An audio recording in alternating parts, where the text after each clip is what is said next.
ബാർകോഴ കേസിൽ വിജിലൻസ് മാണിക്ക് clean chit നൽകി റിപ്പോർട്ട് സമർപ്പിച്ചുവെങ്കിലും കോടതിയുടെ തീരുമാനം ഉറ്റുനോക്കുകയാണ് രാഷ്ട്രീയ കേരളം. അതിന്റെ രാഷ്ട്രീയ വശങ്ങളുടെ വിശകലനവുമായി ഇപ്പോൾ കെ ജി ദിനകർ നമ്മോടൊപ്പം തത്സമയം ചേർന്നുണ്ട്.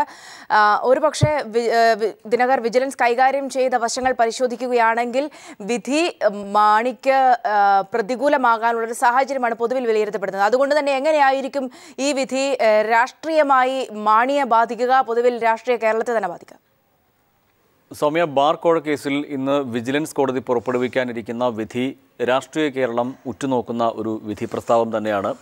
കാരണം KM മാണി എന്ന അതികായൻ, കേരള രാഷ്ട്രീയത്തിലെ അതികായനായിട്ടുള്ള KM മാണി ഈ കേസിൽ KM മാണിക്കെതിരായിട്ടുള്ള ഒരു വിധി ഉണ്ടാവുകയാണ് എങ്കിൽ സ്വാഭാവികമായും അത് UDF രാഷ്ട്രീയത്തെ പിടിച്ചുകുലുക്കും എന്നുള്ള കാര്യത്തിൽ സംശയമില്ല. പ്രത്യേകിച്ച് തദ്ദേശ സ്വയംഭരണ തെരഞ്ഞെടുപ്പിന് കേവലം ദിവസങ്ങൾ മാത്രം അവശേഷിക്കെ, അല്ലെങ്കിൽ മണിക്കൂറുകൾ മാത്രം അവശേഷിക്കെ ഈ വിധി ഇന്ന് മാണിക്ക് എതിരായാൽ, അതായത് തുടരന്വേഷണം കോടതി പ്രഖ്യാപിച്ചാൽ, അത് UDFനെ സംബന്ധിച്ചിടത്തോളം വലിയ പ്രതിസന്ധിയിലേക്ക് എത്തും എന്നുള്ള കാര്യത്തിൽ സംശയമില്ല. കാരണം തദ്ദേശ സ്വയംഭരണ തെരഞ്ഞെടുപ്പിന് 7 ജില്ലകളിൽ 2-ാം തീയതി തെരഞ്ഞെടുപ്പിലേക്ക് പോകുന്നു. ഈ പശ്ചാത്തലത്തിൽ മേൽക്കോടതികളെ സമീപിച്ചുകൊണ്ട് ഏതെങ്കിലും തരത്തിൽ സ്റ്റേ വാങ്ങുന്നതിനോ മറ്റോ ഉള്ള സമയം ഇല്ല എന്നുള്ളത് തന്നെയാണ് നിലനിൽക്കുന്ന ഒരു കാര്യം.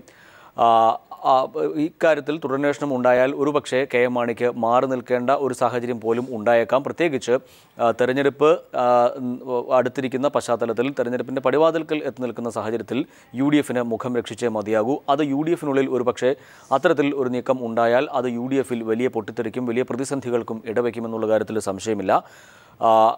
അതോടൊപ്പം തന്നെ KM മാണിക്കെതിരായിട്ടുള്ള, അല്ലെങ്കിൽ കേസുമായി ബന്ധപ്പെട്ടുകൊണ്ട് വാദത്തിനിടയിൽ നിരവധി തവണ സർക്കാരിന് കോടതിയുടെ വിമർശനങ്ങൾ ഏറ്റുവാങ്ങേണ്ടിയും വന്നിട്ടുണ്ട്. സുപ്രീം കോടതി അഭിഭാഷകരിൽ നിന്നും നിയമോപദേശം തേടിയതടക്കമുള്ള കാര്യങ്ങളിൽ കോടതി അതിരൂക്ഷമായ ഭാഷയിൽ സർക്കാരിനെ വിമർശിച്ചിരുന്നു. അതോടൊപ്പം സാധാരണഗതിയിൽ ഉണ്ടാകാനുള്ള ഒരു സാധ്യത എന്ന് പറയുന്ന, വിധി ഉണ്ടാകാനുള്ള സാധ്യത എന്ന് പറയുന്നത്, ഒന്നുകിൽ തുടരന്വേഷണം പ്രഖ്യാപിക്കാം, അതല്ല എങ്കിൽ അന്തിമ റിപ്പോർട്ട് അംഗീകരിച്ചുകൊണ്ട് ഇത് തള്ളിക്കളയാം, അതല്ല എങ്കിൽ KM മാണിയെ പ്രോസിക്യൂട്ട് ചെയ്യണമെന്ന SP സുകേഷിൻ്റെ വാദം അംഗീകരിക്കപ്പെട്ടേക്കാം. ഈ 3 സാധ്യതകളാണ് നിലനിൽക്കുന്നത്.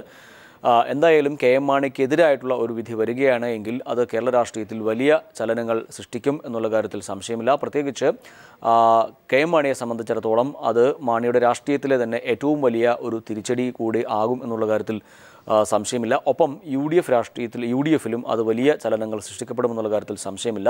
തെരഞ്ഞെടുപ്പിൽ ഈ വിഷയം ആയിരിക്കും തുടർന്നുള്ള ദിവസങ്ങളിൽ വലിയ ചർച്ചാ വിഷയമാവുക. അത് തെരഞ്ഞെടുപ്പിൽ വലിയ സ്വാധീനം ചെലുത്തുകയും ചെയ്യും, അല്ലെങ്കിൽ തെരഞ്ഞെടുപ്പിൽ ഇത് UDFന് വലിയ കനത്ത പ്രഹരമാവുകയും ചെയ്യും. നേരത്തെ അരുവിക്കര ഉപതെരഞ്ഞെടുപ്പിൽ അടക്കം ഈ വിഷയം സജീവമായി ചർച്ച ചെയ്യപ്പെട്ടിരുന്നു. എന്നാൽ അരുവിക്കര ഉപതെരഞ്ഞെടുപ്പിൽ ഈ വിഷയം പ്രതിപക്ഷം ഉന്നയിച്ചു എങ്കിൽ കൂടിയും UDF വിജയിക്കുന്ന ഒരു സാഹചര്യമാണ് അവിടെ ഉണ്ടായത്.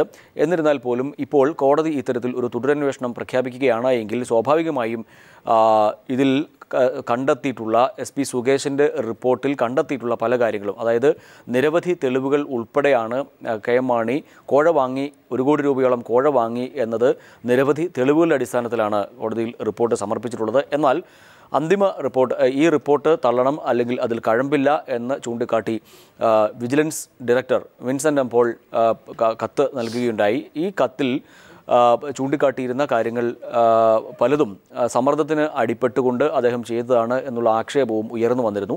എന്തായാലും KM മാണിയെ സംബന്ധിച്ചിടത്തോളം, UDFനെ സംബന്ധിച്ചിടത്തോളം അല്പസമയത്തിനകം ഉണ്ടാകാൻ പോകുന്ന വിധി വളരെ നിർണായകമാണ്. കേരള രാഷ്ട്രീയത്തിലും അത് വലിയ ചലനങ്ങൾ തന്നെ സൃഷ്ടിക്കപ്പെട്ടേക്കാം. ദിനകറാണ് വിവരങ്ങൾ നൽകിയത്. 11 മണിയോടുകൂടി ബാർകോഴ കേസിൽ മാണിക്കെതിരായ അന്വേഷണം വേണമോ എന്ന കാര്യത്തിൽ കോടതിയിൽ നിന്ന് തീരുമാനമുണ്ടാകും.